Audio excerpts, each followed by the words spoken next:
Oh hey, what are you guys doing here? I'm just hanging out playing my import copy of Star Fox Command on the DS. You know, since you're here, why don't I show you guys a few things? Star Fox has been one of those really popular Nintendo franchises, but surprisingly, it's been a little slow from system to system. And, you know, when you're talking about being on the go, our furry friend really hasn't had many options there. And I'm not going to count the wristwatch or PDA versions or anything like that. So as you can see, I'm playing the Japanese version from the text. Obviously, the US version will be out later. The cool thing about this is it was developed by Dylan Cuthbert's Q Game Studios, and he was the original guy at Argonaut that developed Star Fox, so who better than that to approach this new game? Now, when you approach developing a game for the DS, Nintendo wants you to be really specific about using the system. So, obviously, when they approached it with this game, they wanted you using both screens, and they wanted you using the stylus, and that actually changes pretty immensely how Star Fox is going to be played by you. So, I'm going to get into some of that detail right now. So now that I'm in the game, you can see that moving the reticle around and steering is completely handled by the stylus. It's a little like Metroid Prime in that way. And that's ultimately one of the biggest changes that you're going to see here is the steering and the aiming. So at first this, you know, can feel a little bit odd, but if you remember on the older versions, things were kind of elasticy, the reticle snapped around, and that made it kind of hard to aim. So you get some accuracy from it, and I really like that. So I really want to demonstrate the firing for you here.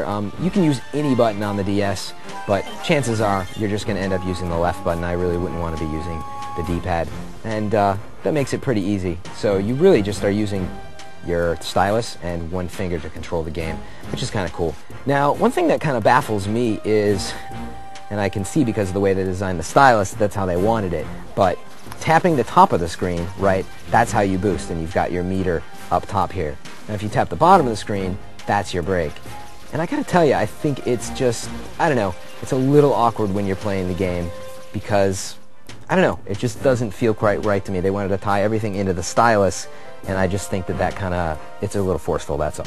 So you see, there's actually quite a bit of variety in the game, quite a bit of different objectives, but the whole stylus thing, going back to that, is even barrel rolls and stuff, they've added that if you scribble to the right, or you go and scribble to the left, that's how you perform your barrel rolls. Likewise, you've got loop-de-loops, U-turns are little buttons. I'm guessing they couldn't devise any kind of scribble move to let you do those intuitively. Another DS-specific thing that they did in terms of hardware is you're able to record your own gibberish, which I think is a pretty unique and funny idea, but the game just asks you a couple questions, chops it up, and alters it to turn it into the classic Star Fox gibberish. So hopefully that gives you a pretty good idea of how the DS's design has affected the controls, but there's a lot more to it, obviously. It has affected the gameplay, and it's in a pretty interesting way. Missions are now based around a strategy-style design, which is what you're seeing here. You've got your crew of ships, and you actually draw where you want them to go with the stylus. Now the objective here is to protect the Great Fox and ultimately get in battle with the enemies that are out here. And you can go through several rounds, and it adds some variety to the game, but ultimately I think I just want to get into the game and into these battles. So I'm not sure how much I'm really into it. But depending on which battles you get into, which enemies you hit on the screen, you're going to get different objectives. It's collecting different things or just battling different types of enemies, so it's kind of an interesting tree in terms of what's available out there. And another big effect that all this has had on the gameplay is now it's a 3D space. You know, you're not on rails anymore like you used to be, and you actually use this map on the bottom of the screen to kind of identify where all your enemies are.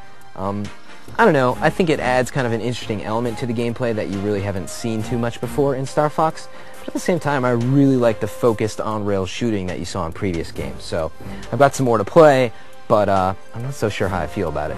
Overall, you know, I think this is a pretty good addition to the Star Fox family, and one of the coolest things, obviously, you can take this on the road and play Star Fox single player as well as some multiplayer modes, and you can even hook up Wi-Fi and play, you know, I could play Japan right now if I wanted to, and when it's out here, you know, you'd be able to play everybody all over the States.